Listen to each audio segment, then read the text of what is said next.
Good day, learners! This module was designed and written with you in mind.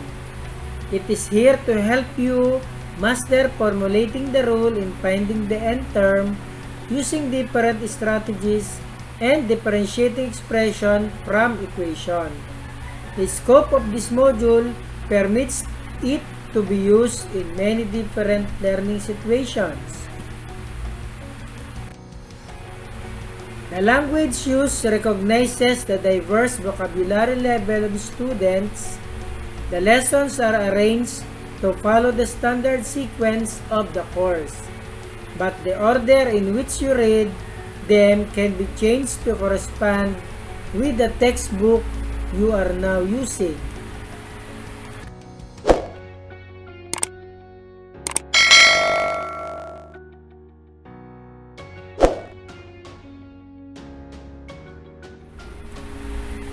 This module is divided into 2 lessons, and this is lesson 1, formulating the rule in finding the nth term using different strategies. After going through this module, you are expected to formulate the rule in finding the nth term using the different strategies. Find the missing terms in the following patterns. Write the answers on a sheet of paper. Letter A, 3, 6, 9, 12, 15, 18, 21. Letter B, 600s, 1200s, 1800s, 2400s, 3000s, 3600s, and 4200s. For letter C and letter D, try to answer these. For letter E, 9, 14, 19, 24, 29, 34, 39. For letter F, 5, 8, 11, 14, 17, 20, 23.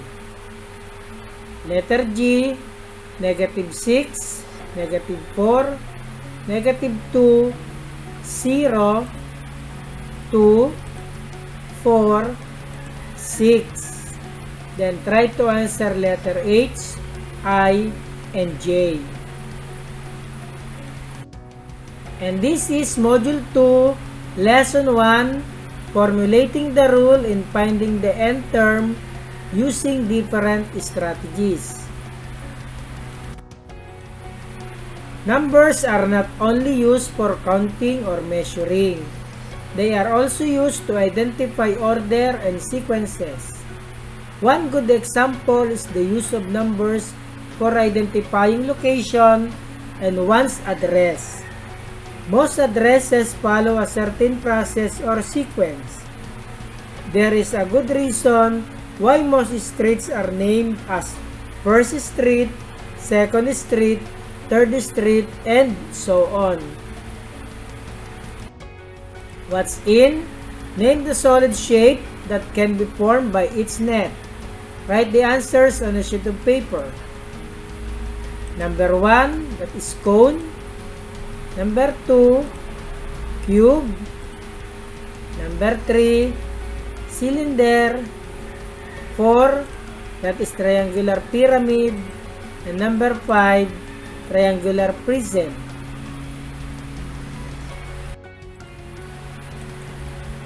The 4 basic operations, addition, subtraction, multiplication, and division, are commonly used in a sequence of numbers.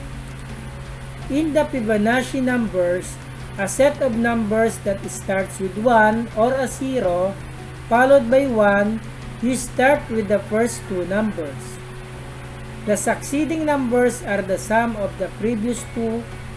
Therefore, following the pattern, the next 3 terms in the sequence are 13, 21, and 34. Try to find the next three terms.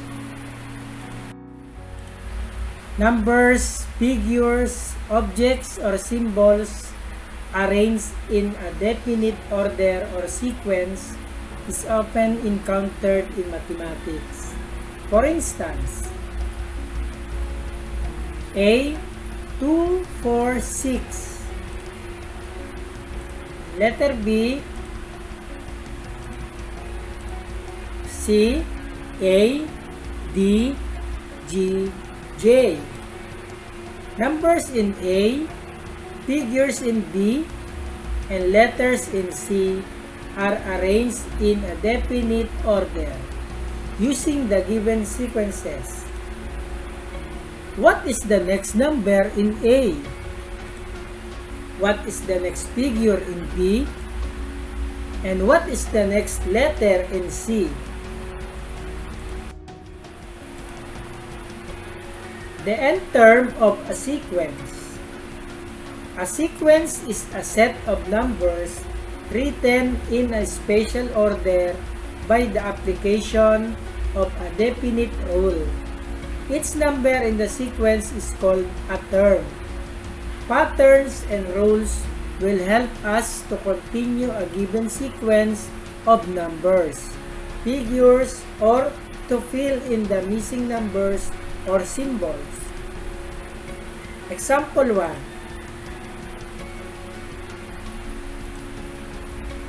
In sequence, letter A, 3, 6, 9, 12. Every term after the first is obtained by adding 3 to the number preceding it. 0 plus 3, 3 plus 3, 6 plus 3, and 9 plus 3, and so on. Or multiples of 3. 3 times 1, 3 times 2, 3 times 3, 3 times 4, and so on. The nth term rule is 3n. Next three terms, 15, 18, 21. Letter B, 1, 4, 9, 16. Ang rule, multiply the counting numbers by itself or squaring counting numbers. 1 times 1, 2 times 2, 3 times 3, and so on. The rule is n squared. The next three terms, 25, 36, and 49. Letter C, the sequence 1/2, 1/3, 1/4. The rule, the numerator in this sequence is constant. The numerator is obtained by adding 1 after the other. 1 over 1 plus 1, 1 over 1 plus 2, 1 over 1 plus 3, and so on. The nth term rule, 1 over n plus 1. And the next three terms, 1/5, 1/6, 1/7.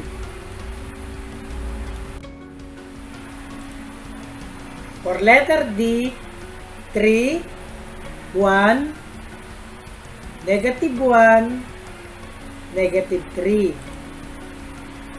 Every term after the first is obtained by adding -2 to the number preceding it.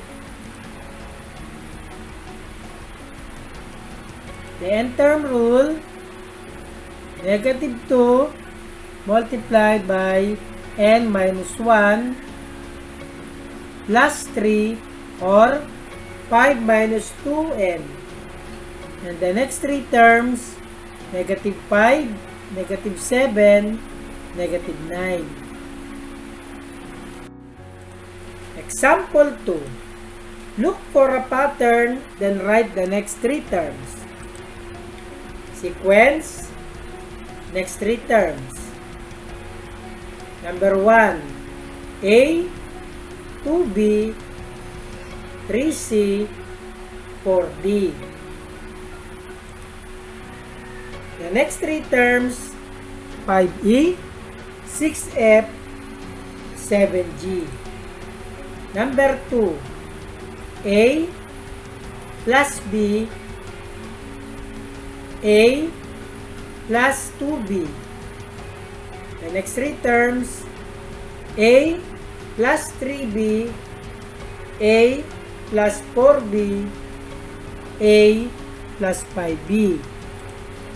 Number 3, 7A, 5A, 3A.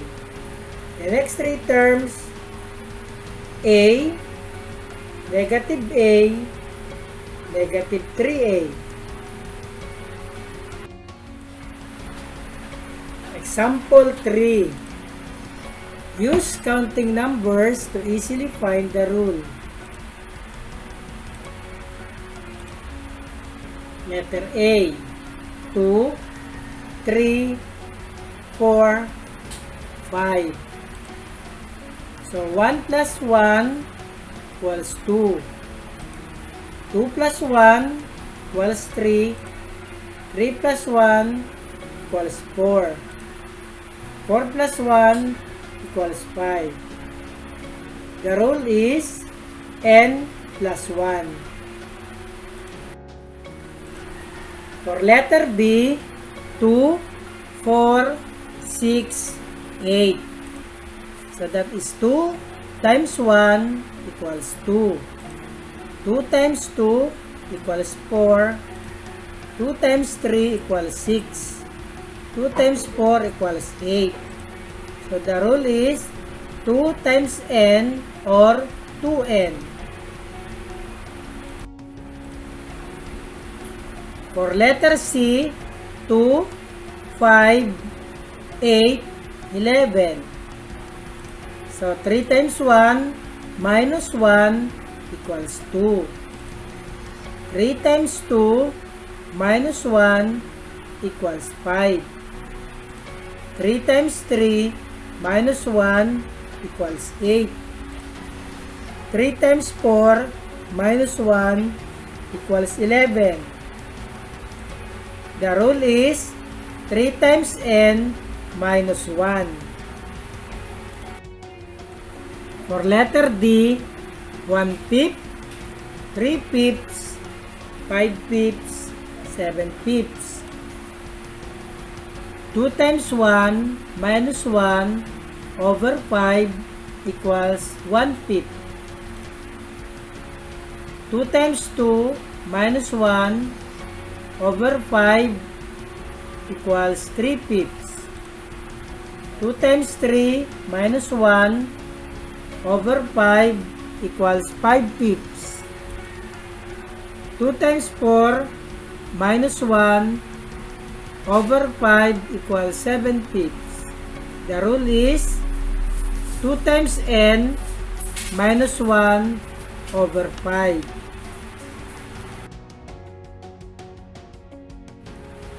Supply the next 3 letters, figures, symbols, or combination of numbers and letters in the following patterns. Do this on a sheet of paper.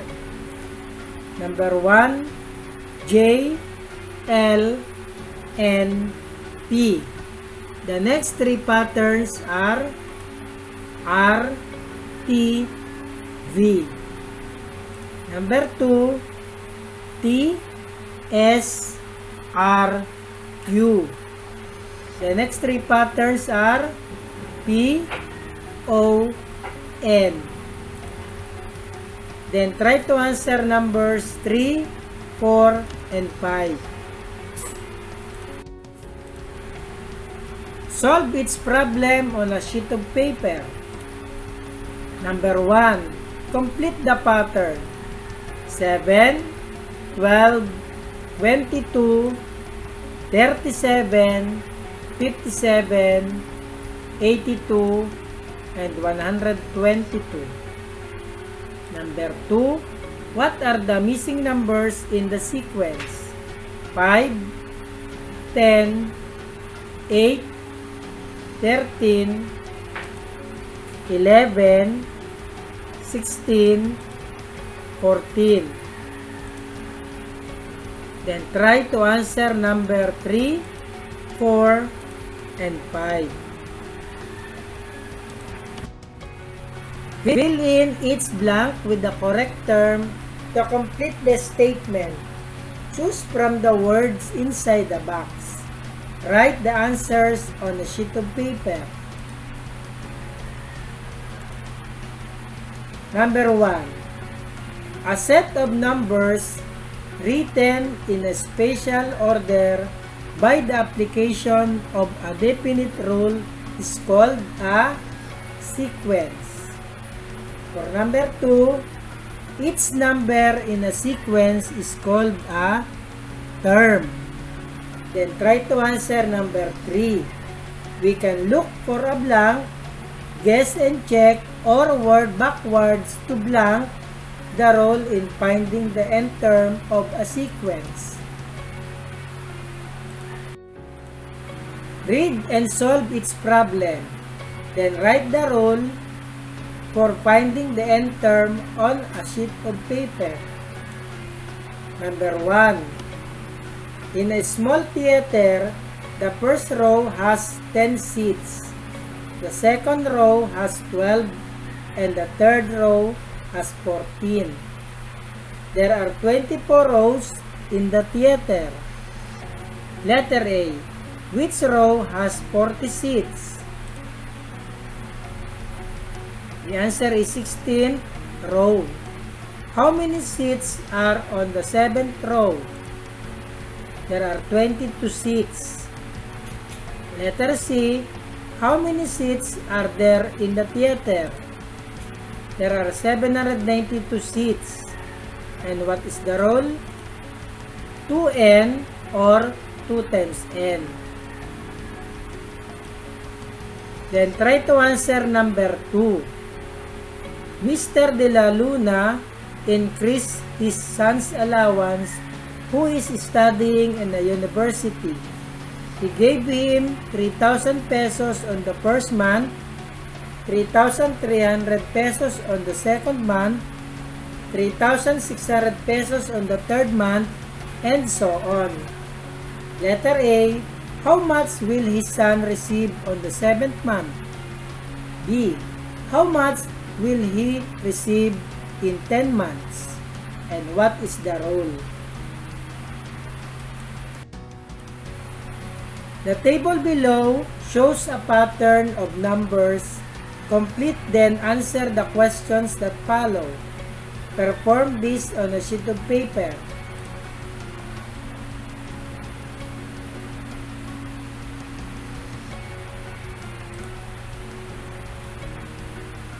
So those are given numbers 2, 4, 6, 8, 10, 12, 14, 16, 18, 20, 22, 24. Number 1 question. In which column and row will the number 120 appear? Number 2. What number is in the 7th row, column 3? Just complete this table, then try to answer number 1 and 2 questions.